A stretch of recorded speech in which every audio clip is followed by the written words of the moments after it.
My name's Gareth Williams. It gives me great pleasure to introduce Claudio Lomnitz, the Campbell Family Professor of Anthropology at Columbia University. Professor Lomnitz is our guest speaker for the 31st Hayward Keniston Lecture, a series that has been sponsored for the last 4 decades by a generous endowment to the Department of Romance Languages and Literatures made by the Keniston family in honor of Hayward Keniston, former chair of the department and former dean of the College of Literature, Science and the Arts at the University of Michigan. In the 1930s, Professor Keniston was a committed supporter of the Spanish Republic. You can't hear? That's not. Can you hear now? Yes. Yeah, okay.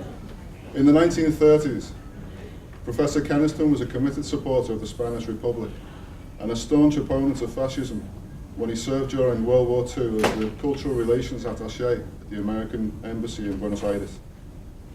In the 1950s, he was an outspoken defender of academic freedom at the University of Michigan. In addition, Professor Keniston was a member of the Royal Spanish Academy and the American Academy of Arts and Sciences, as well as serving as president of the Modern Language Association. Given Professor Keniston's long-standing engagement with the world of public affairs in the Spanish-speaking world, it is fitting that we have Professor Claudio Lomnitz as our guest today, for, as can be seen in his body of scholarship spanning 30 years, from his evolution of a rural society and exits from the labyrinth from the 1980s and the early 90s, to the remarkable collection of essays included in Deep Mexico, Silent Mexico, and Modernidad Indiana, or his sweeping history of death in his 2005 Death and the Idea of Mexico. And all of this on top of his work as the general editor of the prestigious journal Public Culture, or his opinion pieces published regularly in the Mexican daily newspaper La Jornada. Professor Lomnitz is a model of extraordinary scholarship and of public engagement who is thoroughly committed to thinking through the Mexican situation in all its historical, anthropological, cultural, and political complexities. In his introduction to Deep Mexico, Silent Mexico, Lomnitz observes that, and I quote, "Nationalism, which is a way of framing communitarian relations, itself develops in relation to other communitarian forms, including families, villages, and religious communities. The ways in which nationalism relates to those various communities depend on the ways in which the national territory is tied together, economically, politically, and culturally. Moreover, in order to disseminate nationalism, it has to be shaped into signs and told. It has to be tied to sites of local memory in effective ways. Finally, the very uses to which nationalism is put, the projects that it shapes and promotes, the internal distinctions that it facilitates, and its uses in dealing with what is foreign vary." End of quote. The current situation in Mexico, which is what Professor Lomnitz will be talking about today, is clearly a challenge for any understanding of the conceptual and political frameworks we might want to implement in order to think through the conditions of communitarian life. The situation on the ground seems to shift with alarming speed, and it's increasingly difficult to get a grip on what we might call the Mexican present. Perhaps an example, pretty crazy example, but an example, just a brief historical sequence, might illustrate some of the problems underlying the social context that Professor Lomnitz will address in his talk today. Even though the definitive details are far from clear, the story, which is perhaps not exceptional, seems to go something like this. From mid to late August 2011, members of the online hacker group Anonymous distributed leaflets on 3 separate occasions in the Mexican Gulf city of Veracruz. They did so in real time in order to condemn the illicit insurgent paramilitary complex known as the Zetas, as well as members of local state and federal governments who allegedly work on their behalf. In addition to what came to be called Operation Paperstorm, Anonymous posted 2 videos condemning the Veracruz state government for direct involvement in Zetas drug trafficking operations in the region. On September 11, 2011, the bodies of 2 people who had been tortured and executed were hung from a pedestrian overpass close to the Texas border in Nuevo Laredo in the northeastern state of Tamaulipas. The bodies were accompanied by written signs commonly called narcomantas, stating that the Zetas had killed them because they had shared information on a popular blog specialized in narco reporting. On September 16th, the body of the journalist Marisol Macias Castañeda was found decapitated in a Nuevo Laredo park after posting on anti-cartel blogs using the handle Laredo Girl. In the aftermath of this murder, Anonymous claimed responsibility for a distributed denial of service attack against the official website of the state of Veracruz, thereby suggesting, but by no means confirming, that Anonymous members based in Veracruz were at least partially responsible for the initiation of an anti-Zetas campaign on the Gulf Coast. Between September 20th and 22nd, the Sinaloa cartel, based in the coastal northwest of Mexico, began an offensive against the Zetas in Veracruz by dumping over 50 bodies of allegedly low-ranking Zetas operatives in the city. The Sinaloa cartel outsourced the work to a group called the Matazetas, the Zeta Killers, a franchise that forms part of the Cartel de Jalisco Nueva Generación, which is based 5 hours northwest of Mexico City. On October 6, Anonymous posted a video utilizing a robotic Castilian Spanish accent, threatening to release information about individuals cooperating with the Zetas, after the latter had allegedly kidnapped a member of the hacker group during the August Operation Paperstorm in Veracruz. On October 25th, Mexican Marines arrested the Zetas Veracruz boss, Carlos Arturo Pitalua Carrillo, known as El Bam Bam. The Zetas organization, in other words, was a target for the Mexican military, the northwestern Sinaloa cartel that outsources its work to the western Jalisco-based New Generation Zeta Killers, and Anonymous, if indeed we are talking about Anonymous, because it's also been suggested there is in fact a competing narco franchise targeting the Zetas utilizing the Anonymous handle. When the Texas-based global intelligence agency, Strategic Forecasting Incorporated, or Stratfor, began posting on these events in late October 2011, Anonymous posted a message announcing it would continue its campaign against the Zetas and that their kidnapped associates should be released by November 5th, the day commemorating the failed gunpowder plot and arrest of the Catholic Guy Fawkes, who was detained on the charge of plotting to blow up the English House of Lords in 1605. However, the attention brought by the Stratfor postings led some alleged anonymous activists to back off the issue by erasing online user accounts formerly associated with the campaign, as it came to light that the Zetas possess at least rudimentary capability to trace online anti-Zetas activity via cyber-lensed teams with sources in the Mexican government. Some hackers suggested the operation against the Zetas had been a hoax all along. Others claimed that no activist had been kidnapped in the first place. On November 3rd, 2011, Anonymous called off the operation against the Zetas. Stratfor was hacked by Anonymous on December 24th, 2011.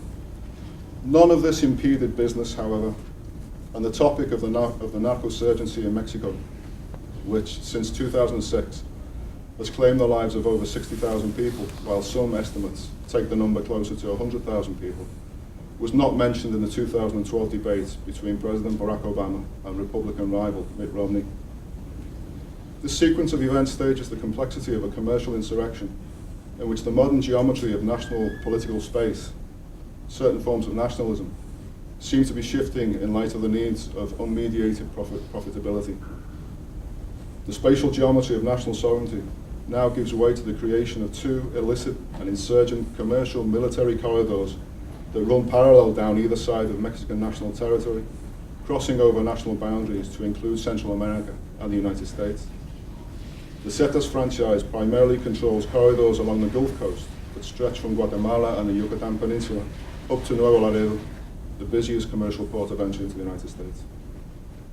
The Sinaloa Federation controls the corridors along the Pacific coast that run up through Ciudad Juarez and then west into Tijuana. The Gulf franchise controls the lateral corridor from Matamoros to Reynosa. But this geographic divide does not constitute a war front along which battles take place exclusively. In the Mexican narco wars, violence can erupt virtually anywhere, except in the wealthy and middle-class neighborhoods of Mexico City. For years, the battle lines in Mexico's drug war have been blurred, but now they are more blurred than ever. Claudio Lomnitz's 2005 book, Death and the Idea of Mexico, which was published just a year before the current narco-insurrection earned international attention, offers an extraordinary examination of the historical relation between death, popular culture, and the shifting terrains of the Mexican state form. In his concluding remarks to this book, Lomnitz points to a fundamental shift in the relation between death and the contemporary state form, and I quote, "Globalization in the vast fringes of Mexico has dissociated the power of death from the power of the state. The state today is no longer the absolute symbol of sovereignty, at least not in the imagination of many. God, too, is a bit remote for the drug lord and for intensely hybridized urban popular groups that must live on the fringes of legality. Death best represents sovereignty here, and it's here that some people are choosing to negotiate their day-to-day existence." End of quote. This, the question of sovereign violence in the relation between domination and hegemony, a history that cuts across the fault lines of race, class, and different spatial and communitarian forms in Mexico, is just one of the strands that run through Professor Claudio Lomnitz's trajectory as a scholar and as a public intellectual. Indeed, his talk this evening, titled "Taking Action and Sharing Responsibility for Mexico's Violence," promises to be, at least in part, an engagement with his concluding remarks from Death and the Idea of Mexico, remarks that now seem to be a premonition of what would come. On behalf of the Department of Romance Languages and Literatures, please join me in welcoming Professor Claudio Lomnitz to the University of Michigan.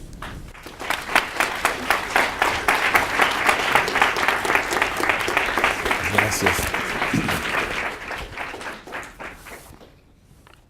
Thank you so much.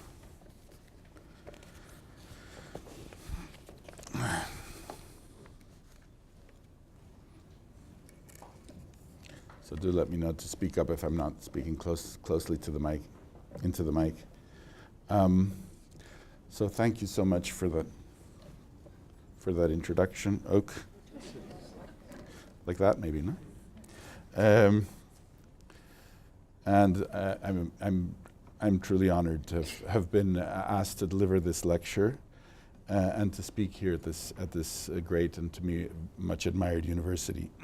I generally prefer to share the results of original research than to use speaking invitations as a bully pulpit. But on this occasion, I've chosen to consider a broad issue of general concern rather than to share the details of my current work, no matter how fascinating they are to me, and very often they're not that fascinating to others. I hope that you'll forgive me for making this choice. I've made it because of the poverty of current discussion on the nature of the United States' relationship to Mexico. Today I wish to speak of the United States' share of responsibility for Mexico's drug violence and how one might... sorry about that. Today I wish to speak of the United States' share of responsibility for Mexico's drug violence and how one might begin to face up to it. I begin with a few preliminary considerations. First, most people in this country don't realize that until recently, Mexico's homicide rate was not so different from that of the United States. Between 1990 and the year 2006, which is the year in which the drug wars began, Mexico's homicide rate had dropped by half to about 9, just a little over 9 for every 100,000 inhabitants, a figure that was quite close to the US's homicide rate of around 7 per 100,000, and much, much smaller about than the homicide rate in Brazil, for instance, which is almost triple to that of Mexico, to say nothing of Venezuela and Colombia, which much higher rates yet. In the 6 years that followed President Felipe Calderón's 2006 declaration of a war on drugs, Mexico's homicide rate more than doubled after its that long period of decline to over 21 per 100,000. Most of the new homicides are a direct consequence of the drug war. Does the U.S. share responsibility in the more than 60,000 violent and often unspeakably violent drug-related killings that have been inflicted on Mexicans since 2006? The short answer is yes. The long answer that I wish to explore this evening is again yes, but with a twist. The integration of Mexico in the United States today provides Americans with an opportunity to confront their responsibility to Mexican drug violence in a way that has consequences that far exceed the issue of drugs and drug violence, and that could serve as a principle and model for how to think and how to act with regard to the two countries' de facto integration. So I'm going to start by explaining the short answer as briefly as possible. That is the short yes. The combination of criminalization of drugs and legalized arms sales in the United States on one hand, and a weaker state in Mexico on the other, added to a long and porous border separating and uniting the two countries, pretty much guarantees the formation of well-armed drug bans in Mexico. This is particularly the case because, like many other governments around the world, the Mexican government has been under pressure from US-led multilateral agreements not to legalize drugs, and has been directly stimulated, financially and politically, to go after drug producers and smugglers. Note that in saying that Mexico's state is weaker than that of the United States, I in no way wish to imply that Mexico is, quote, a failed state. It's nothing of the kind, in my opinion, but Mexico's state is weaker than that of the United States, has always been, and because it's poorer, because it collects fewer taxes, and because its reach into the private lives of the population, though considerable, is of a lesser order. And when it comes to the geographical distribution of illicit activities, like the drug trade, it is the difference of strength in states that matters. Illegal production will always seek the path of least resistance, and it will always gravitate toward areas where the state is weaker. So American drug policy kind of guarantees that drug production is going to be pushed outward. Furthermore, the closing of the US-Mexican border to migrants, a process that began in earnest in the mid-1990s, has meant that more organizational muscle is now needed in order for bootleggers to run drugs across the border. The nickel and dime contraband of drugs, they used to be just, old time's sake. I mean, I don't remember if you remember this Cheech and Chong routine where the whole car was made out of marijuana. That kind of nickel and dime contraband is much harder to get through now that the border is less porous. And that favors the formation of larger, richer, more sophisticated and more powerful drug organizations, a fact that in turn made the declaration of a war on drugs more tempting to the Mexican government, which feared, or at least claimed to fear, that the combination of organizational muscle, vast funds, and the drug organization's perennial need for local level government connivance would turn Mexico into a so-called narco state. No one knows what a narco state is or isn't, but that is the fear. That is that the drug organizations would take over large pieces of the Mexican government. Though more research is needed on the question of the effects of the closing off of the border on drug-related violence, it is perhaps not a coincidence that the dramatic spike in killings in Ciudad Juarez, which became one of the very worst areas of violence in all of Mexico, coincides pretty closely in time to the intensification of border patrolling on that stretch of border. That is, if you look at murder rates in Ciudad Juarez, they start going like this right around the mid-1990s, which is the time when the border and that stretch of border is closed off. In short, the US provides market incentive for Mexican drug traffickers to enter the business. It provides the guns that they need for their business. Gun sales in Mexico are not legal. And its border and immigration policy stimulate the formation of sophisticated drug organizations. So, yes, the United States has a large share of responsibility in this story.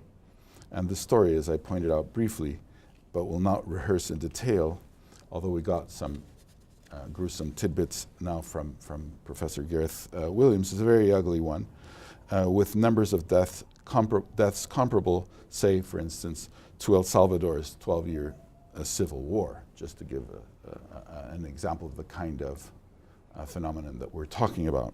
The question that then arises is what sort of grassroots reactions should we favor and cultivate inside the United States in order to face this responsibility?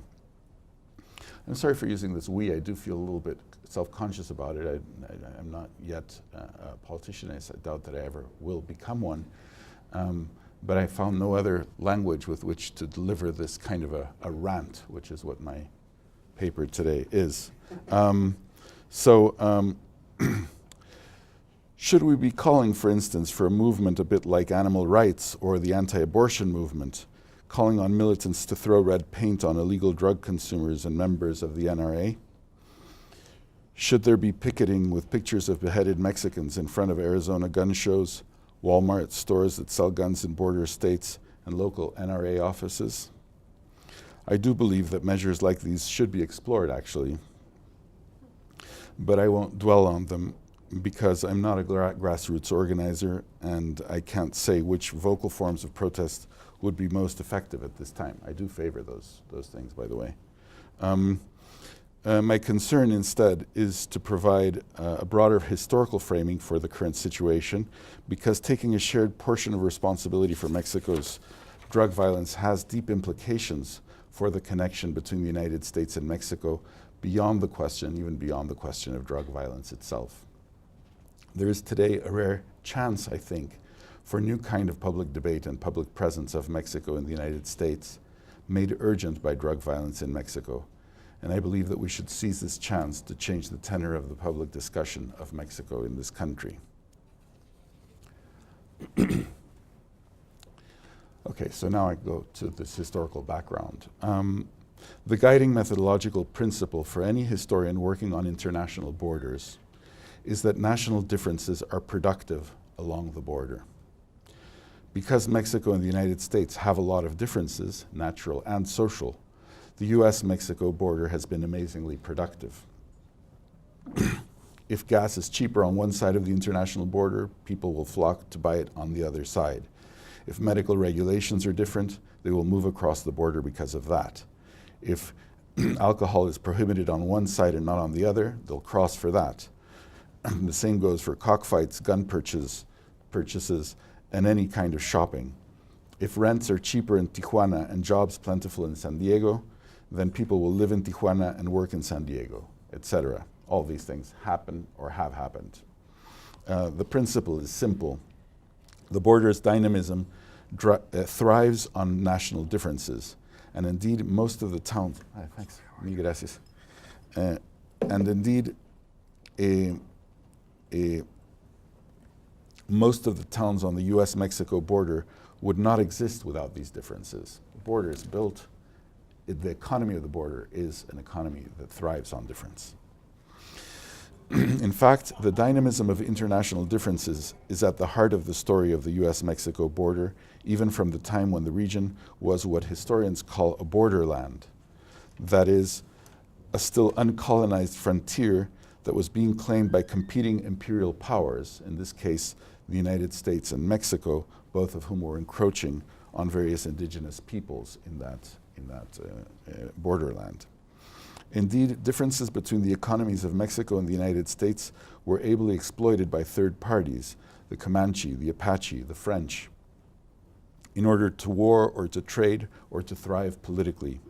In fact, this fact in turn provided a stimulus for both countries to accelerate their colonization of the borderlands. So, for instance, Bernardo Gutierrez de Lara was the first Mexican patriot to travel to Washington, D.C. He went there from Natchitoches, Texas in 1811, seeking U.S. support for Mexican independence against Spain. Bernardo traveled through territories peopled by Indians, some of whom he described as being dressed in fine Holland and knowledgeable in the use of knife and fork, while others were still entirely, quote, wild in their customs. Bernardo spent one night at the home of an Indian who, quote, owned slave quarters as big as a village. Clearly, this was a world that was beyond the control of either Spain or the United States, and later of Mexico after Mexico's independence. When Bernardo finally crossed the Cumberland River, however, his first recorded impressions were on the relative price of goods. I quote, "An arroba of superior tobacco is worth $1. A pair of pantaloons made of a kind of cotton that lasts a long time I've seen sell for $1.50. A fine handkerchief at 3 or 4 reals. The cost of food for man and beast, however, is very great." The Indians too noticed these price differentials and began to steal horses and capture slaves in Mexico. They then sold horses in the United States, where they bought the guns and supplies that they used in their Mexican raids. Historian Brian DeLay has shown that the Comanche and Apache that so warred on northern Mexico, and even as far down south as San Luis Potosí, weakened Mexico's ability to resist U.S. intervention when it came to waging war with the United States in the 1840s. Indeed, the Indians' successful raids in northern Mexico also allowed American expansionism to portray Mexico as a country that was incapable of controlling, quote, even its Indians, and so it made it fair game for conquest, that is, made Mexico fair game for conquest. Thus, international differences help account even for the current location of the international border itself. On the other hand, the war between Mexico and the United States left the US with the studied habit of exaggerating the distinction between what was, quote, inside and what was, quote, outside of the United States.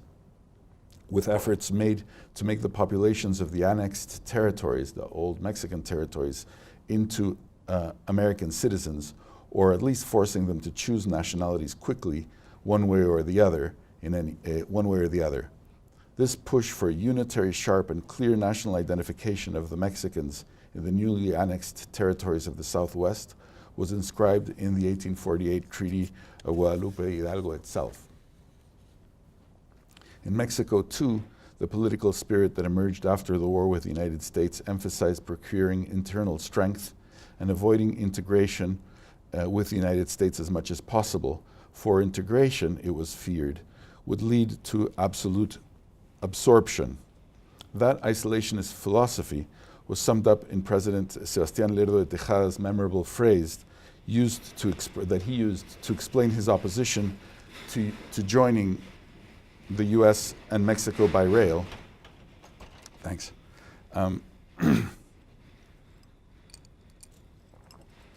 Can you hear me? Am I speaking closer? Louder?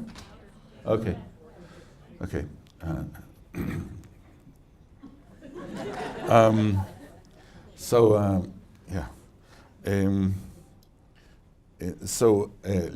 Lerdo was opposed. Lerdo de Tejada, who was president of Mexico in the 1870s, was opposed to the construction of a railroad to link up the United States with Mexico, and he coined a famous phrase. And I say this with some nostalgia because it's been really decades since we've had a president capable of coining good phrases in Mexico. Really, I mean, we've had a long dry spell, but those were the days. They really could, they were clever that way. He did a very 19th century gesture, which the phrase was entre la debilidad y la fuerza el desierto. Between strength and between weakness and strength, the desert. And what that phrase meant was that he was opposed connecting Mexico and the U.S. He wanted to use the desert as a buffer between Mexico and the United States, because Mexico was weak, the United States was strong, and Mexico needed time to get stronger before it could connect up. Soon, but this formula of dramatic separation did not last very long. It couldn't. The US's economy was too dynamic in the 19th century, and Mexico was both resource-rich and capital-starved. Soon, Lerdo's formula would be substituted by the even more famous and even more clever, I would say, maxim coined by Lerdo's successor, Porfirio Díaz, the famous phrase, "Poor Mexico, so far from God and so close to the United States." That saying was actually a quite important geopolitical synthesis of a situation. What Díaz meant by "far from God" was that poor Mexico, far from God, was that Mexico, in its by then almost 60 years of independent existence, had proved that its citizens lacked the civic virtues that were needed to really shape a strong, powerful republic. So that was far from God. And close to the United States was simply a geographical destiny. Díaz was noting that Mexican isolationism was simply not an option. um, the U.S. would not simply stand idly by the way, say, Guatemala might in the face of an inert policy around economic integration.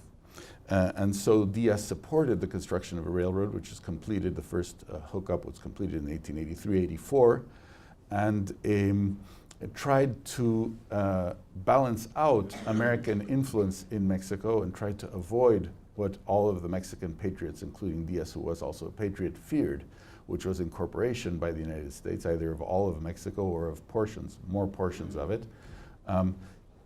He tried to avoid this by, on the one hand, giving juicy concessions to alternative great powers, the British, the French, mostly, a little bit the Germans. Later, there was some flirtation with the Japanese. And meanwhile, he tried to sort of build up Mexican institutions, Mexican state institutions.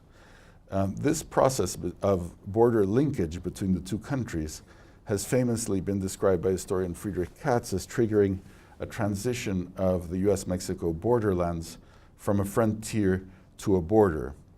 And that transition in turn generated what I've called the, quote, magic threshold of the border. So this transition of frontier to border is is one way of talking about what Frederick Jackson Turner was referring to in those same years, early 1890s, as the sort of end of the era of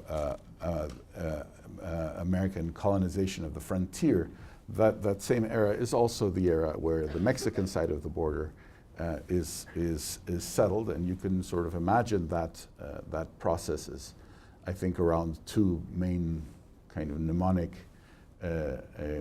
figures. One is the construction of that railroad, that is the joining of Mexico to the U.S., and the other is the end of the so-called Apache Wars, which was a process that lasted about 100 years. So the idea of that's the quote transition of frontier to border. The idea of the border as a quote magic threshold is pretty simple, I think. And basically I would explain it as in the following way. Because each nation has been characterized by having its own quote regime of value, that is, its own system of relative values, moving across the border was sometimes experienced as radical transvaluation. Just as horses were worth more in the United States and guns or pantaloons more in Mexico, so too did people's sense of their own relative social position change, sometimes dramatically, with border movement. And so I'm going to provide just two brief vignettes of examples of that period, one of them very famous, just to clarify what it is that I'm talking about, this border as a magic threshold. The first is the case of Teresa Urrea, the so-called Santa de Cabora. This is a very well-known character. She was a girl healer. Can you hear me? Yeah. A girl healer from a hamlet, a village of Cabora in the state of Sinaloa, and she was apparently a very powerful healer.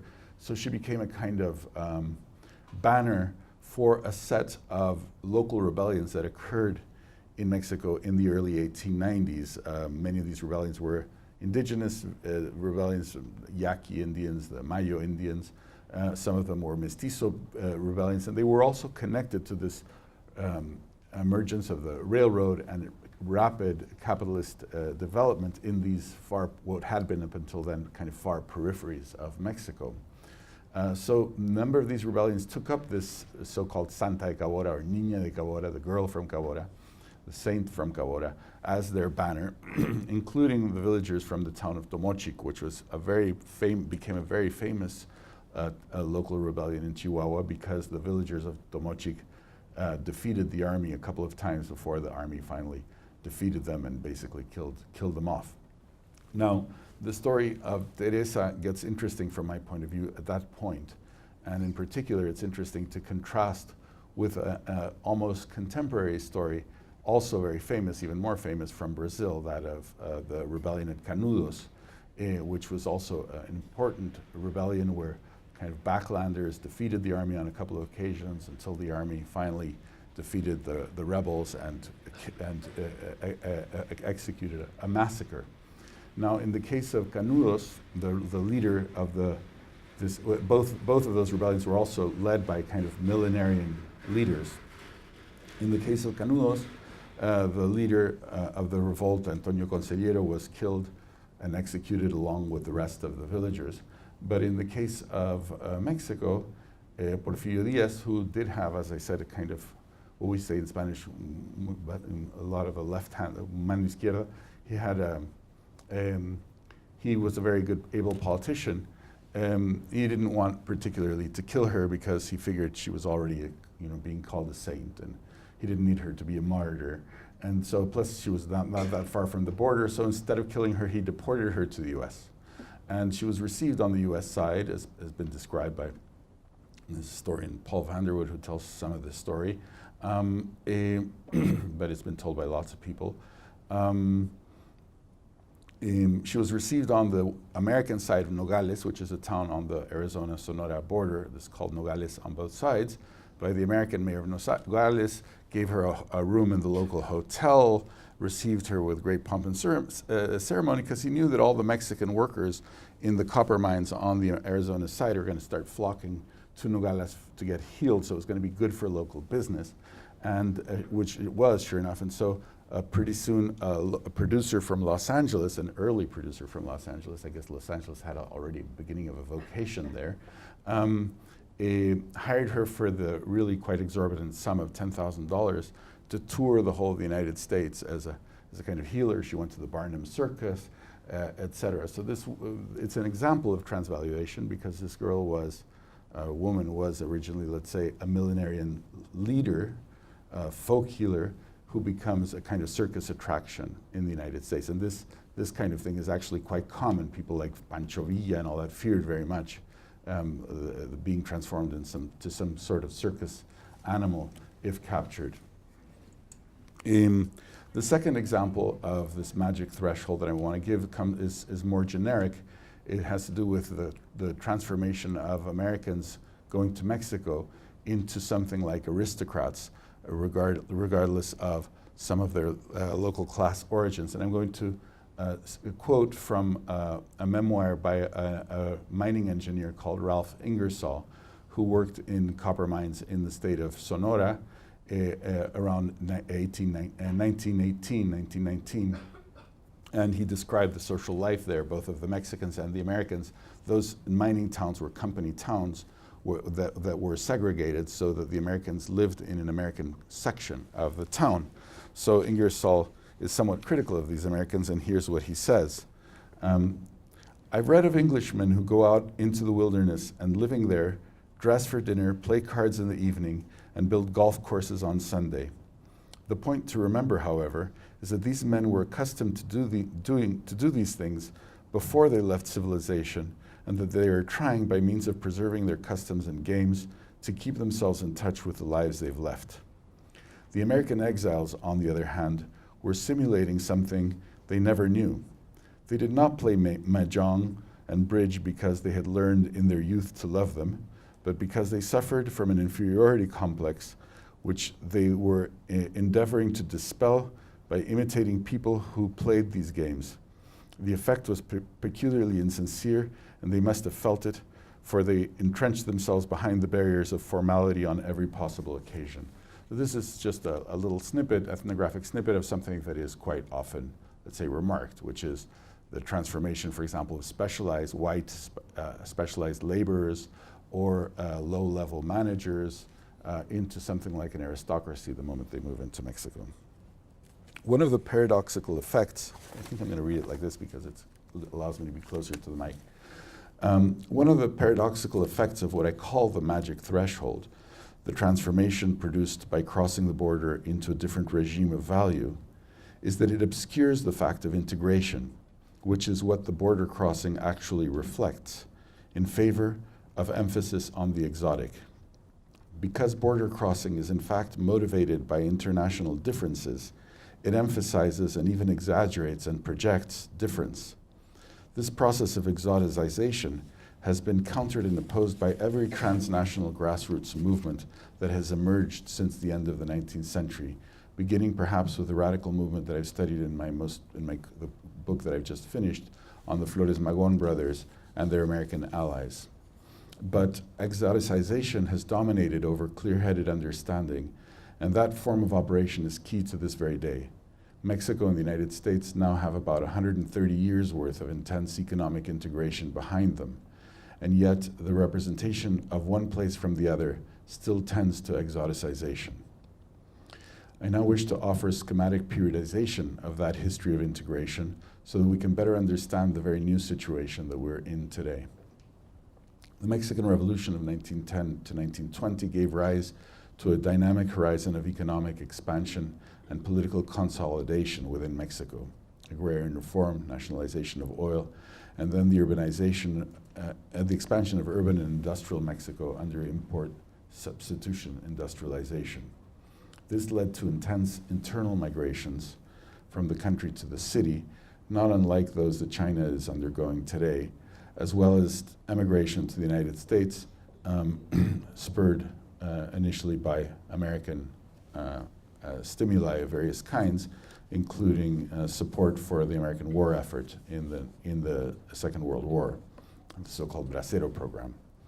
But Mexico's model of development began to reach its limits in the 1970s, and these limits were first met with the creation of a free trade zone, a 60-kilometer wide swath that ran all along the Mexican side of the US-Mexican border, where restrictions on foreign property ownership were relaxed and tariffs were removed. The formation of Mexico's maquiladora industry, that is, of assembly plants, dates back to this period, and it made the border region Mexico's most dynamic pole of growth during the 1970s, 80s, and 90s, up until the moment when NAFTA, the free trade agreement, struck down the border's special status and led to the creation of new poles of industrial development far to the south of the border, in the Querétaro region, for instance, and even as far as the Yucatan Peninsula. Today, the level of integration between Mexico and the United States is hard to overstate. A full 10% of the US's population is either Mexican or of Mexican descent. In Los Angeles alone, there are 1.8 million people who were born in Mexico, while Illinois, California, and Texas had between 20 and 32% of their populations born in Mexico in the 2010 census.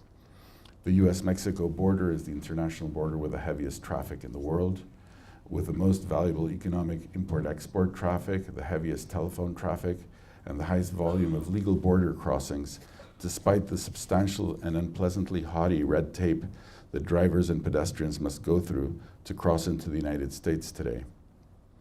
The value of imports by the US from Mexico today are second only to those of China, and according to The Economist, Mexico, which made a recent issue about this, Mexican imports will exceed those to the United States will exceed those from China in just 5 years' time.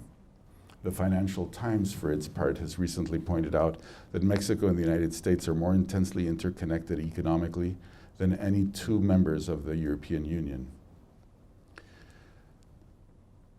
And yet, the insistence on representing Mexico as a reality that is external and independent to that of the United States persists, though increasingly onerous investments are required to maintain that myth.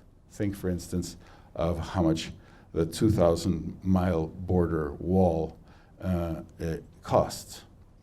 Indeed, an investment like that of the wall, which I think have to a large degree a political and symbolic dimension to them, is as onerous as it is absurd, particularly in the face of Mexico's demographic transformation. In the 1960s, the average Mexican woman had 7 children. Today, she has 2. Indeed, Mexico's fertility rate is expected to drop below that of the US within a decade. Mexico is still nonetheless represented as a dark and dangerous place, exotic, infinite, unfathomable, and extremely other. The drug wars themselves have insistently been framed with this strategy of exoticization. American drug policy emphasizes clampdowns on drug production over clampdown on consumption, and chasing after wholesalers over retail. As a result, it portrays drugs and the drug trade as something that comes from without, an exogenous influence produced by sinister and foreign drug traffickers and so-called drug cartels, criminal organizations that are easily assimilated to foreign terrorism or to any of a number of unsavory political allies who creep across the border to sell drugs to our children to boot. Moreover, since the start of the drug wars in 2006, Mexican drug organizations' publicity-oriented display of horrors, beheadings, bodies left to dangle from pedestrian bridges, bodies of groups of 8, 10, or 15 corpses dropped off for public viewing on main avenues in towns like Veracruz or Acapulco, websites and mass emails dedicated to frightening the population. All of these strategies have exacerbated the distorted sense that Mexican reality is uniformly dangerous and entirely alien to the United States. During its high point of violence, just a couple of years ago, Ciudad Juarez was said to be the deadliest city in the world with more homicides than Baghdad. Meanwhile, across the river, which is where most drugs are headed, El Paso was ranked the second safest city in the United States.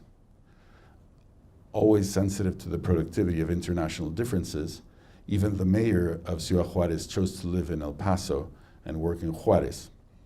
Mexico's drug lords may well have done the same thing. The exoticization, so the drug trade is over there on the other side. That's where the horror is. The exoticization of the drug trade and of drug violence thus plays down the fact that the trade has been built on selling drugs inside the United States, and that the killing relies crucially on smuggling guns purchased in the United States into Mexico. And these guns are not purchased in some grungy underground hideout, but in places that appear to be as Christian and as clean cut as Walmart. And I'll come back to the Walmart example in a moment. Beyond these two crucial dimensions for understanding American co-responsibility, the criminalization of drugs, legal gun sales on the US side, one can say that even the social organization of crime itself has not been entirely unconnected to this country. So, to give one example, the infamous drug organization known as the Zetas, mentioned recently by Gareth, which is one of Mexico's bloodiest organizations, was initiated by a renegade group of Mexican army officers, some of whom had been trained by American Special Forces units. Clearly, this is not a case of deliberate support by the US Army for the drug trade, but it is nevertheless an example of American involvement in it, even unintentional involvement. Another famous example of the deeply transnational nature of the drug organizations that are so often exoticized is the Mara Salvatrucha, which began as Salvadoran youth gang in Los Angeles that got started in order to defend that new minority in gang-ridden inner city LA. But as the Mara gang organizations grew, many members were deported from this country, and this in turn spread their organization to Central America and to Mexico. Today, the Maras are a loose confederation of gangs with an international membership that is calculated to be in the tens of thousands. Indeed, the neologism in Spanish, ganga, is telling, for the word ganga in Spanish means a bargain, but in US, Mexican, and Central American Spanish, it refers to a gang. And the term, with this new semantic field, has been exported to Mexico and to Central America, where today you find people talking about gangas, meaning gangs. Okay, so where are we in this process of transnational integration that I've been describing? I would argue that today we face an historic opportunity to work for a different kind of integration between Mexico and the US. Many of the factors that we've touched upon here are important to understanding this new opportunity. Mexico's demographic transition, its urbanization and industrialization, the rising cost of industrial production in China, the fast-growing tendency for US energy independence, and the United States' current interest in bringing industry back. All of these factors present an opportunity that has so far not dared speak its name, and I would call this opportunity a strategy of principled management of international differences, of principled integration. This sort of integration that has characterized the US-Mexican relationship since the two countries got connected by rail can be described as exoticizing integration. The new kind should be founded on taking shared responsibility for the management of differences across the border, sharing responsibility for the care, education, and security of migrant families, sharing responsibility, which right now is completely not shared. I mean, people come work here, then they get sick, they get taken care of there, or they get old, they get taken care of there. They get educated there, they come work here, and then they go back there. The costs of reproduction are not by any means shared. Sharing responsibility over environmental impact of industry, and yes, sharing responsibility for designing and paying for drug policies. This shift of orientation, if it were to take root, would be every bit as momentous as the change of orientation between white and black signaled by President Obama in his famous A More Perfect Union speech, where he named slavery as the foundational sin of the United States. The exoticization of Mexico and of Mexicans is every bit a foundational sin of the United States as slavery and as the marginalization or extermination of Native Americans. True, the Mexican question was not relevant in the US's original 13 colonies, and so could be argued not to be foundational at all. But the externalization of, quote, the Mexican was in fact foundational to the United States as we know and understand it to be today, the United States that is so proud to reach, quote, from sea to shining sea. The black-white divide, which has been so intensely worked on over the past half century, is not the only foundational divide of this country. The old discourse of exoticization that portrays everything that happens in Mexico as being external to the United States, even when those events are in fact contingent on integration to the United States, is deeply unethical because the United States is constantly casting stones, that is causing or contributing to a problem, and hiding its hand, attributing sole responsibility to Mexicans. But it's also unethical because it relies on chronic amnesia and ingratitude with regard to past debts. Mitt Romney is a good example of that. He ran for president on a platform of pushing Mexicans to, quote, self-deport. But his grandfather had emigrated to Mexico at a time in the 1800s when Mormons were persecuted in this country for their polygamous marriages, while they were welcomed to Mexico by Porfirio Diaz. Indeed, the history of this is kind of forgotten by Romney. The only thing he remembers is that his family had to leave during the Mexican Revolution. Lots of families had to leave in the Mexican Revolution, I mean, frankly, if they could.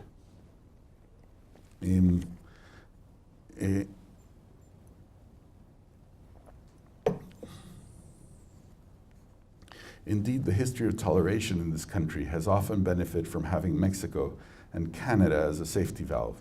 Just as Mexico once welcomed Mitt Romney's grandfather, it later received 20,000 socialists, so-called slackers, who were against US entry to World War I. Mexico later opened doors to writers fleeing the McCarthy persecutions of the 1950s. It received American counterculture of beatniks and hippies in the 50s and 60s, conscientious objectors from Vietnam. It has also been the preferred home of millions of American retirees who, since the 1920s, have preferred to grow old there, businessmen, adventurers, people falling in love, and long, etc. Finally, in addition to this problem of short memory span, which I think is basically code for lack of gratitude, the exoticization of Mexico and Mexicans is unethical because it does not take responsibility for the ugly side of the US economy. Drugs are illegal in both Mexico and the United States. That's true, but the state is weaker in Mexico than in the United States. This means that drugs for the US will be produced in disproportionate amounts there and not here. There's no mystery in that, nothing unpredictable about it. And yet the United States chooses to clamp down harder on producers than on consumers, on wholesalers rather than on retailers, and so it stokes Mexico's war on drugs. I'd like to conclude this discussion of ethics with a consideration of the case of Walmart, which is today the single largest retail business in Mexico. In fact, it has really close to monopoly situation on retail in Mexico right now. It's gained it very quickly. In a remarkable investigative reportage that I'm sure many of you saw, the New York Times uncovered Walmart's extensive bribing of local governments in Mexico to construct lots of places where they shouldn't have been allowed to build. And it concluded, I want to cite what the New York Times says, literally, it says, this is the Times, Walmart de Mexico was not the reluctant victim of a corrupt culture that insisted on bribes as the cost of doing business. nor did it pay bribes merely to speed up routine approvals. Rather, Walmart de Mexico was an aggressive and creative corrupter, offering large payoffs to get what the law otherwise prohibited. It used bribes to subvert democratic governance, public votes, open debates, transparent procedures. It used bribes to circumvent regulatory safeguards that protect Mexican citizens from unsafe construction. It used bribes to outflank rivals, close quote. In other words, Walmart made its way into the Mexican market by weakening the government and governance in Mexico. Now, that same government is also the largest retail seller of guns in the United States. Walmart has thus actively contributed to weakening Mexico's government institutions and is at the same time a provider of guns that end up in the hands of Mexican drug dealers. And yet, all Walmart needs to do to remind Americans that it is true blue and that its peccadillos outside the United States are not relevant here is to launch a campaign to hire war veterans from Iraq and Afghanistan, and its slate, which it did massively, launched that campaign very recently, and its slate for corrupting Mexico and selling guns along the border is wiped clean, or so it appears. Why wouldn't it be that way? After all, Mexico is no concern of ours, right? There's certainly a lot to be indignant about in this story if one chooses to fan that sentiment of indignation, which I generally try not to fan, actually, because Mexico is right now a country full of indignation. It gets kind of tiresome.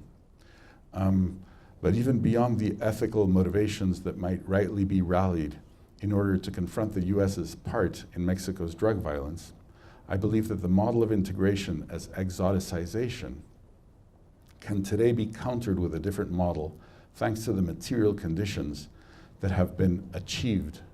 If you want to call them achievements, I don't know. I mean, they certainly have been painful. Indeed, today the United States faces an historical opportunity. It can, for the first time, work to develop a model of inclusion for the people who have been its oldest and most resilient insiders, the Mexicans. As the US moves toward energy independence and to repatriate industry, its integration with Mexico will only become more robust, all the more so since Mexico's migratory stream to the United States will naturally stabilize. These material conditions should make a public discussion, which is ethically fundamental, also politically possible. It is time for American public discussion to recognize Mexicans as an integral and fundamental, indeed foundational part of American history and of contemporary US reality. To recognize Mexican suffering and Mexican contributions, the massive work of its people inside the US for starters, and for the US to take full responsibility of its habits, its drug habit, its gun habit. Recourse to the Second Amendment in order to defend American gun policies is simply not relevant. There are 60,000 dead, and as Gareth pointed out, that's the conservative estimate, on the other side of the border that need to be accounted for. And gun purchase in the US are an indispensable part of that accounting. Guns do kill people. In fact, they kill many more people than drugs do.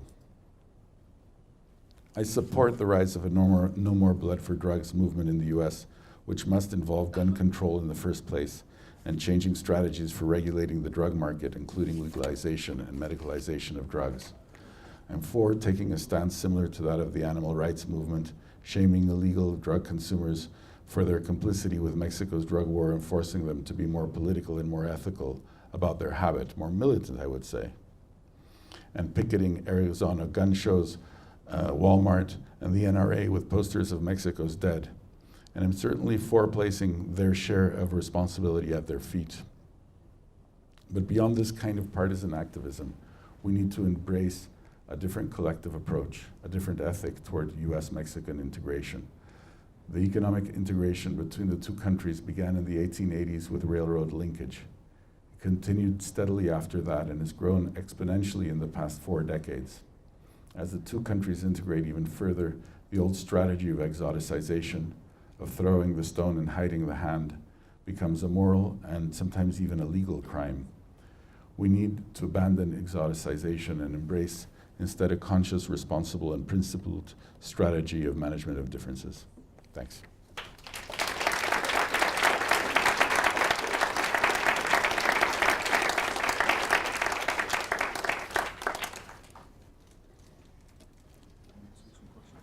yeah, take some questions into my first foray into politics.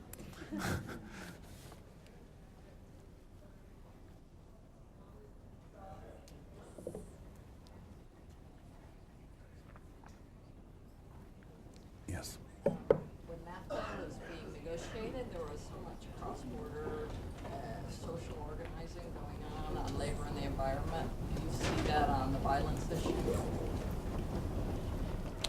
I'm not sure, actually.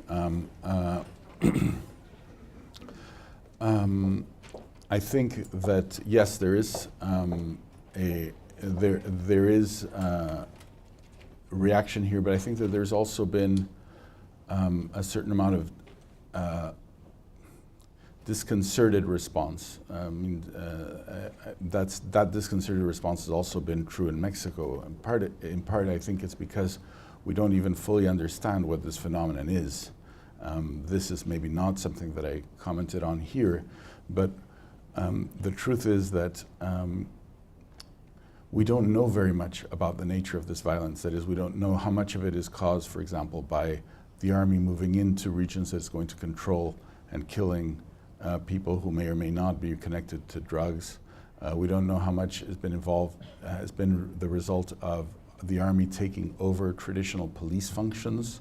So there seems to be also a lot of just more general issues around informal economy.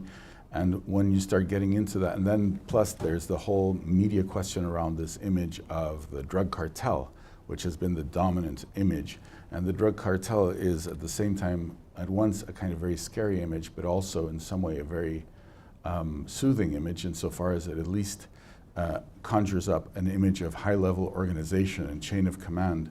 Whereas when people actually get into some of this, it appears that a lot of the killing is happening for a variety of motives around a variety of issues that are triggered by the existence of this drug trade, this drug money, and the various kinds of connections between the drug trade and local politicians. I think that there's some organization, for example, the fact that there's been a lot of journalists murdered in this story, which is a whole other thing, has generated solidarity around that kind of issue. But I don't see anything very effective, actually. And if you look at what the new Mexican government seems to be wanting to do, is it seems to be wanting a little bit to change the subject a bit, like because the drug war was very symbolically connected to the presidency of Calderón. He started with this drug war. Right now, what they seem to try is, okay, let's just talk about this a little less and see what happens. I think that's kind of where it is. But you know, I don't see. I mean, I don't even see in the current gun debate here in the U.S. much recognition of the problem that this is creating outside of the U.S. as even a relevant. It seems to be a non-starter.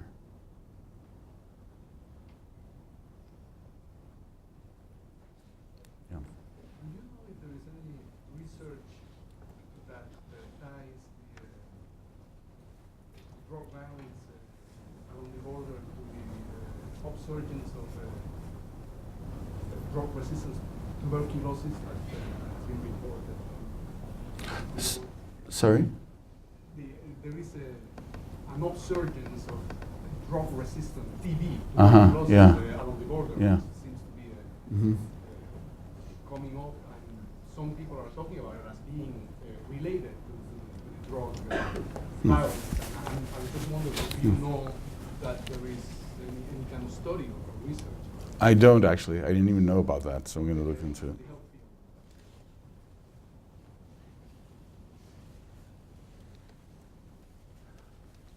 Yes. I'm quite ignorant on the subject, but there's been a lot written recently in the U.S. about small labs producing synthetic drugs and how that is done. Now, the drugs that are coming from Mexico, I just sort of like to sort of unpack exactly what drugs there are and how they're getting across the border, because there's so many crackdowns on even human beings coming across, and a lot of people getting killed, dying, and so on. I mean, how are they? What drugs are the ones that are the most important, and how are they getting them across the border itself? Yeah. I mean, the most important ones that are constantly talked about are marijuana, cocaine, heroin, and also some amphetamines. But now I think there's an interesting thing to track, which is the situation with marijuana. The legalization of marijuana in the state of Washington and Colorado really presented an opportunity in Mexico, and there's a representative in Congress from the PRD who presented an initiative for legalization in Mexico. It doesn't seem to be very popular, the idea of legalization in Mexico right now. That one of the effects of the drug war, I think, has been that the discussion of legalization is actually scaring a lot of people in Mexico as well. There hasn't yet been very much of a public discussion. It's only just initiated. So traditionally, the product of choice was marijuana, and then moved into cocaine and heroin. How this gets through is an interesting question, because it seems to be very complicated, and I think I actually don't know all of it, because some of it includes, and this has been thematized by US authorities also, a linkage between the traffic in drugs and traffic in people. And there have been a couple of very chilling massacres of migrants, Central American migrants that travel through Mexico, captured by drug cartels or drug organizations, extorted sometimes for ransom, held for ransom sometimes, and then made to smuggle across. So some smuggling has been done through migrants, but I think most of it is not. I think most of it is happening through, containers of different kinds, and corruption probably of local authorities on the U.S. side. I believe that that's the reason why they need that much more muscle. And in other words, I think that the closure of the border contributed to made drug smuggling more demanding than it was. Because in fact, if you look at it, drug smuggling is kind of an old thing in Mexico. It started kind of in the 1930s, when a lot of this started during the Prohibition, actually, in the U.S., and a little bit also connected to the Chinese Exclusion Act, even back in the 1880s, when America prohibited Chinese immigration. China had this opium habit and opium trade that had been brought to it by the British. You started getting Chinese being brought into Mexico as well as into Canada, actually, and so you start getting some opium business that goes all the way back to the beginning of the 20th century. So it's actually quite a complicated and diverse history. That's very good. I really appreciate that. That was very good. Thank you. What's your opinion about talk of legalization of drugs in the United States as a method of solving the conflict, as when, like you mentioned, Prohibition, when the repeal came, it'd like to end the lawlessness and to create a different kind of economy? I'm for it. I'm definitely for it. That is, I think that I don't see how you can justify, given this level of violence that there is around the world for the control of this, how you can justify protecting people on the basis of criminalization of drugs over these other effects. I do think that drugs are a public health issue. So I don't trivialize the problem of availability of drugs as being irrelevant, or simply that they should be freely available or anything like that. But I don't think that criminalization is the way to do it, and I certainly don't think that the way in which these kind of international agreements have panned out, I think, have really limited the ability of lots of places to decide to legalize. And one of the interesting things about the recent political insurgency, one could call, or movements, democratic popular movements in Latin America, is that they have included some movements to legalize, particularly marijuana. And right now, Uruguay is the first country to have done it, and we've had numbers of people beginning to pressure the international system, but there's been it's an uphill battle. It's not only the problem of internal public opinion, it's also a problem of managing international relations. If the legalization of drugs in the United States does happen, what direct effects do you see happening in Mexico? Well, right now I think is the time to track it around the marijuana issue, actually, because the marijuana I think is potentially, first of all, potentially a very, very nice business. I mean, I don't know whether you followed when there were these votes in Washington State and Colorado, but the Huffington Post had this pretty cool coverage simply calculating how much money they would save and how much money the state governments of those two states, which are, like many state governments, are kind of close to bankruptcy, would take in, on the one hand, by not investing in jailing the number of people that they jail on marijuana charges, and on the other, by taxing the marijuana trade. And it was actually not an unsubstantial figure. So I can perfectly imagine the marijuana business specifically is becoming a pretty big business, and I would think that I argued this out and out in Mexico. It wasn't necessarily very popular, but it was actually very popular. It was one of the more popular newspaper articles that I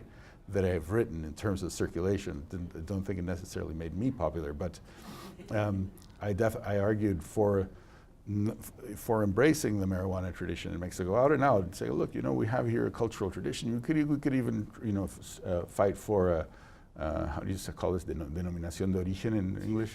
Apelación de origen, although marijuana is not a native plant of Mexico, but the name marijuana is definitely has been Mexicanized so much, the marijuana, that they could, and I thought, well, I played with brand names, they could call one Howl and the other one,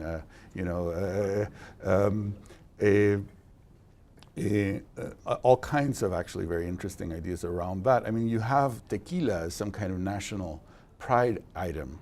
I mean, the problem of alcoholism in Mexico is many, many times more severe a public health but of a different scale of a public health problem than marijuana consumption. Mm-hmm. Yeah. It's relating more to gun control. So just wondering if you could expand a little bit more on what gun control policy and stricter or more lax policies, what effects that would have on the Mexican.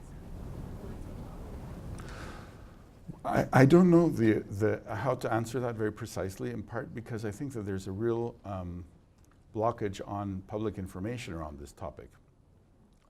They don't seem to be making much effort to publicize where the guns that are captured in the various raids against gun groups actually were purchased. For example, the Washington Post, maybe about 6 months ago, did a piece of investigative journalism on gun sales on the border, especially in Texas, and it found that the Texan laws actually didn't make the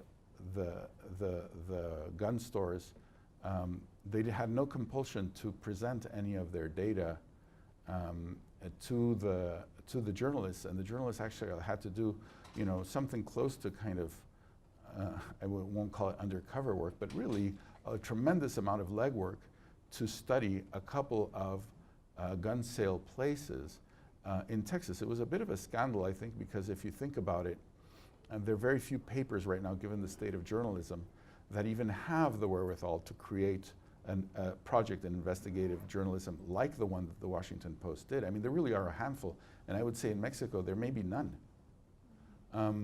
that can do something like that, just like the Walmart investigation that the New York Times did, which I'm so grateful for. Those are pieces of investigative journalism that are harder and harder to do. And so as a result, you have all of a sudden scandals like, I don't know whether you saw this Operation Fast and Furious business where it turned out that the DEA had sort of turned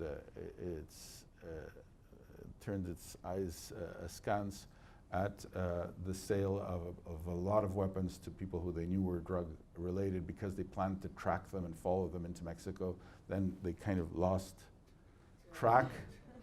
And so there you have, cases like that, which give you the sense that there's a movement of guns there about which we don't really know anything. I mean, we just know that people are armed to the teeth. I'm sorry, here?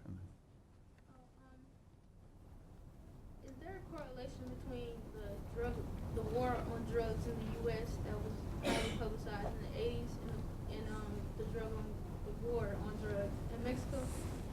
And is it an unpublicized war on drugs in the United States today? Yeah, I think there is a correlation, although as you pointed out rightly, I mean, the war on drugs here started in the Reagan era in the 80s.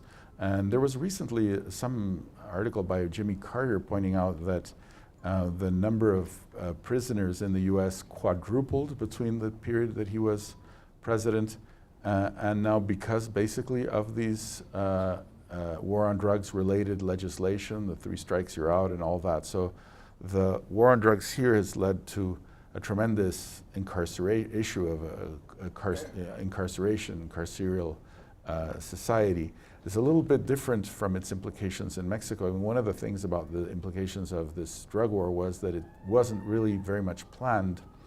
The context in which it happened was followed immediately the 2006 election when Felipe Calderón won by a very small margin, which was challenged by his main opposers being fraudulent. And whether or not it was fraudulent, I don't want to say because I actually don't know. But what is certain is that Calderón came into power very weak with a legitimacy problem. So he immediately kind of declared this war on drugs as a kind of sign of strength. But I think not making a lot of calculations, including the carceral problem, because problem of incarceration, the Mexican jails are bursting at the seams right now.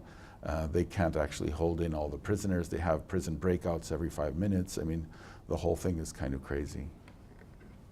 In the back. What kind of regulations would you like to see American gun sales stateside? I actually don't know because I'm sorry to be so candid about not knowing all these things that you're hearing me say, I don't know. Part of the reason is this is not really my research. What is my research is the history of the border and the dynamics and sort of political and cultural history of the border. This I can say something about. The specifics of guns and drugs are something that I learned because I have to read all these bloody newspapers. Since I write for the newspapers, I have to read all these, excuse me for putting it that way, but it is kind of a depressing daily habit that I have to do because I'm writing for them. So I don't trust what I read in the papers as very much data, because if you look at the Mexican papers, a lot of what is reported on this drug violence issue, it's an example, it doesn't answer your question, but it's an example of why I insist on my ignorance. What is in the papers very often are dispatches that come directly from X or Y government office, and so you don't really know what it is. The gun control thing here is something that I've never understood, and that although now I've lived in this country so long, I now even carry an American passport for the last 2 years, bizarrely enough, but I don't understand this thing. I just don't know. So I think that that kind of question requires someone who understands American politics. And someone who understands guns, which I also don't. I always belong to a kind of cultural tradition where having a gun is kind of, so I don't know about them, and I understand that there are differences between kinds of guns, and so that legislation of gun control in a country that is committed to keeping at least some kinds of guns in circulation is complex. So I don't know. I'd appreciate your help. Are you familiar with what Canada has done? No, I'm not.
Well, that's very interesting. I'm very grateful for that, actually. I'm going to look into it because I do think right now we need to be talking models, and we need to be talking models in Mexico, where I write as well. I mean, there has to be pressure building up on that from that side. Sorry, in the back there.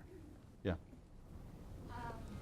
Because my question is, I really don't know, and because of the media not being necessarily very clear on the issue, is you said that you don't see it maybe as a narco state, so do gangs take over state functions like Hamas, you know, doing kind of city things to help the running of towns? And to what extent is what comes across in the media as drug violence also political violence on behalf of the state or current military structures? And so how would, you know, gun control really intervene there? It's very likely, it seems to me, that there's a lot of these deaths are from the army, army killings of people.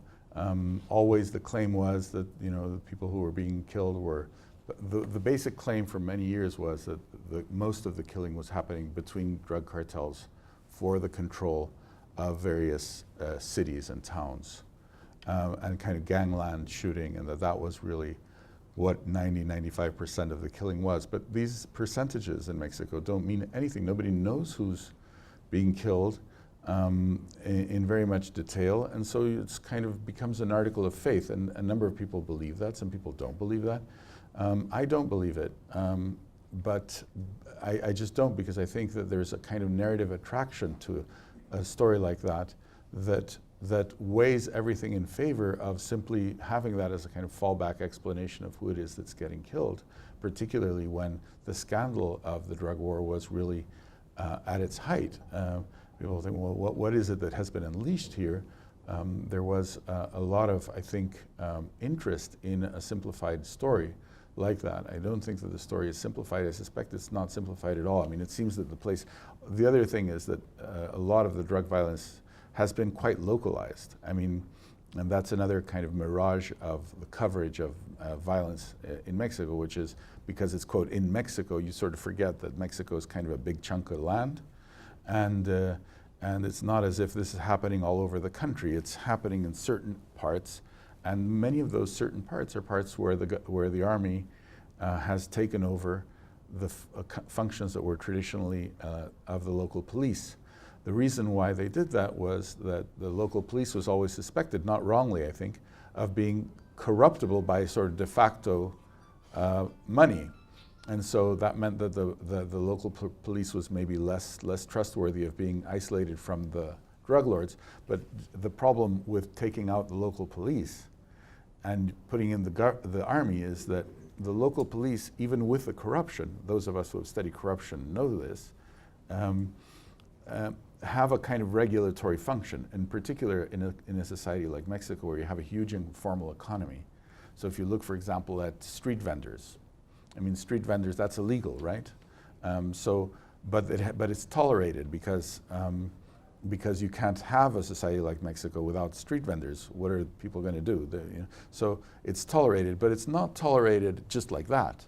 It's regulated, and it's regulated with something that looks very much like corruption. That is, a certain organization of street vendors has an agreement with a local cop, and so other street vendors can't go there, and if the other ones go in, they will be, you know, beaten to death with a stick, basically, or with whatever there is now, I guess, with a gun. So you take the police out, and the possibility of violence simply at the level of informal economy, including the drug economy as part of the drug economy, is very large. I think that that's part of the reason why we don't really understand what it is that's happening. Yeah. Yes, what is the level of co-involvement or coordination that you've been able to identify between the Colombian cartels and the Mexican cartels? And also, are you aware of any involvement of the Mexican drug cartels in relation to the transatlantic drug trade to West Africa, used as a platform towards Europe? I don't know very much about any of this. Yes, there is. It's known that there are connections with the Colombians, that some of the cocaine trade started with the Colombians using Mexico as a corridor, and then some of the Mexicans kind of beat them out of that terrain. Certainly you see it just at the level of popular culture in Colombia, a huge amount of popularity around sort of the Mexican cumbia, which is a sort of, you know, kind of narco-associated, or the Mexican ballad of, you know, música grupera, the narco corrido, all of that is popular. So there's definitely, let's say, an influence that is even cultural that you can trace. So I'm sure that that connection is important. The African thing I've also heard about a little bit, but I don't know anything about it. Corridors of moving this stuff change and shift around. So for example, and that's the same with the migratory situation. I mean, when you had the sort of closing off of the border, you tended to get migration through that Arizona, Sonora desert corridor. Now it's moved back to the Gulf Coast side, and that side is being used more. The use of different kinds of ports and ships and, you know, airports. The whole thing is very complicated, and I think these are, you know, very lucrative businesses. I think they're quite attuned to all kinds of innovations, which is true even at the level of violence. For example, this question of beheadings, which became very popular. I mean, clearly they came out of this Middle East beheadings because there hadn't been beheading. And I know this because I studied the history of death in Mexico. There hadn't been beheadings in Mexico since, you know, the beheadings of the leaders of Mexican independence in like 1810, 1811. That form of execution had stopped, and you don't see it in the records in the 19th century as being, let's say, typical of banditry, or even in the Revolution, which was so violent. I don't remember seeing any cases of beheadings. You get this here because there's a kind of transnational idiom. So there are questions of cultural influence, communication, but there are also questions of organization. Yeah. I was wondering about money laundering as another point at which the U.S. needs to take responsibility for its cooperation in this whole assassination drug war is being handled. And you know, I remember that came out, that was in the news. I'm remembering vaguely that there were fines paid, but I would doubt that it was limited to one institution. And I would imagine it's a dynamic that happens across the border as well. Yeah, I agree. The movement of money here would be a fundamental valve in this whole thing. And I don't know what the story looks like from the point of view of people controlling this, right? Because it reminds me a little, the problem reminds me a little of a scandal that there was in Peru in the time of Fujimori. I don't know, there was one of these first like national video scandals that occurred anywhere, where Fujimori's kind of spy master had taped, I guess it was videotape then, I'm not sure, I think it was video, all of these kind of corrupt transactions that he'd had with the whole Peruvian elite, and he had those tapes there, and it was a situation where when the government finally started kind of releasing these tapes, I mean, the degree to which movement of money involves politicians or involves companies or involves banks that are receiving like that scandal that you're mentioning, I think is the case of HSBC. Right. You know, you're talking about lots of investment that was put in the bank, and so it's actually, I imagine, somewhat delicate, and I don't know how they decide on how to regulate and how they don't, but when you get a scandal, it bursts like, I mean, it's really a scandal. There's tremendous amount of money that's moving around through the hands of people that shouldn't be, where it shouldn't be moving. Like most recently, the head of the former head of the teachers union in Mexico, which is a 1.5 million affiliates, right? The largest union in Latin America, was put in jail, right? And she's a tremendously powerful person. And she was put in jail accused of, from a couple of her accounts, having siphoned off like $200 million of union dues. Now, that had to be visible to someone at some point, you know, so clearly... We're not prosecuting white collar crime in this country right now on any level, but it did seem like that flew over in the press here anyway so rapidly. It was just like it was a blink of the eye, and it was no longer, and I share the same, you know, dismay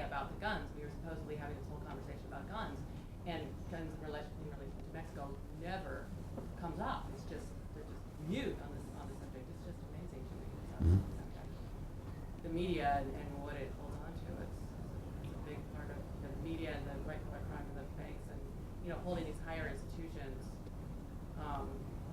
to task at the same time that we're holding Walmart, which is a high institution too. It's an institution. You know, at the same time that we're shaming Walmart and illegal drug users. Yeah. Yes. I think, yeah, just to follow on that point, I mean, I've seen that too. With you mentioned the Fast and Furious scandal, the banking scandals, all these scandals. I feel like you're this model of looking towards kind of how to kind of theoretically integrate Mexico and the United States kind of destiny. I feel like the media doesn't really understand how to do that, and we end up either kind of turning a blind eye and not understanding, or throwing all the blame in Mexico. And but I was interested in your point about kind of trying to politicize drug users here, but the more I think about it, kind of this exoticization of Mexicans, I think happens within drug users in the United States as well. So like drug users of color or poor drug users, people. What I've read is that the drug that is really coming across the border in kind of higher numbers is methamphetamine and crystal meth.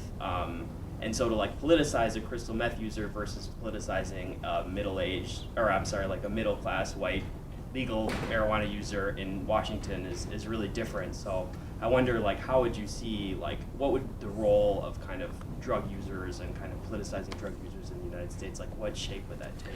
The friends I do have a couple of friends here who've worked a lot with drugs and drug user. Philippe Bourgois, who I went to school with, and some colleagues in public health in the U.S. And they say, when I say this, that it's kind of like a non-starter, that you can't really. It's very difficult to. It's very difficult to try to enter into that world, given the logic of both the drugs, the low-level drug selling, the drug using, and that kind of movement. My sense is it wouldn't be bad to start, let's say, in richer consumers. You know, when you get somebody in Wall Street snorting up, or in universities and things like that, it might be easier to start there. But that's what I suspect. Yes. Sí, puedo preguntar en español. Por favor. En inglés es muy malo. En Europa, las redes tradicionales de narcotráfico cada vez han incorporado más el de la trata de seres humanos. No sé si concretamente con mujeres, sobre todo procedentes del norte de Europa y de Asia. No sé si aquí este fenómeno también se está produciendo, que se han abierto al negocio de los seres humanos que tienen menos riesgos, incluso en fronteras. Y un segundo tema es si aquí también otro fenómeno que se está produciendo allí es que se han incorporado nuevos agentes al tráfico por motivos ideológicos, concretamente con gente vinculada a movimientos muy fuertes de extrema derecha. The question had to do with, is there a connection between drug trafficking and human trafficking in this story, and in particular prostitution rings, which that connection exists in the European case, apparently.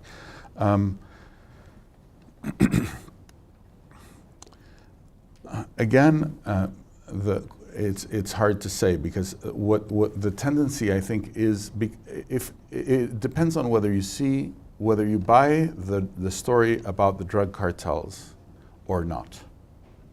If you buy the story of the drug cartels, these major organizations as basically organizing, controlling major swaths of territories, organizing all of the crime in there, then yes, definitely yes. Especially not so much prostitution, although prostitution too, but in this case the bigger business is immigration generally, which is a very old business, by the way. And again, it's a business that used to be more decentralized, right? We had in Mexico this figure, the classical figure of the pollero, so-called, right? The guy who was usually somebody in the village who had experience moving across the border and who would charge some money, not that much money, to get you across into the US. And that becomes harder once again. You have the sort of the closing of the porousness of the border. It becomes much more expensive, actually. And one of the things that you've seen in the migration from both Mexico and Central America to the US in these past almost 20 years since the border started closing off, is that the migrants who come are actually richer and richer, in the sense that it's definitely not available to the poorest strata to move. That was always the case, but now it's more the case. And so movement of people is what that is workers across the border is what you hear about the most, but there are also news about prostitution rings and actual sort of forms of white slavery and all that inside Mexico and outside.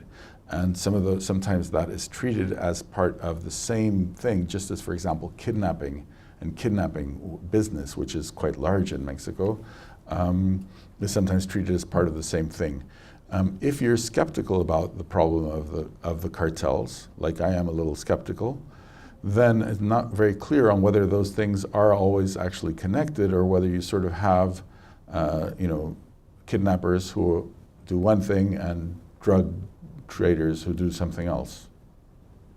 There is a tendency to conflate them all, and that's a very worrisome tendency, because it adds up in public opinion to a very clear representation of evil as being situated and glomming together practically all of the social ills, and something that people can imagine as being able, that they can eradicate. And I think much of these relations are very difficult to eradicate. You can't eradicate smuggling people through the border, because people want to come work here and there's work for them.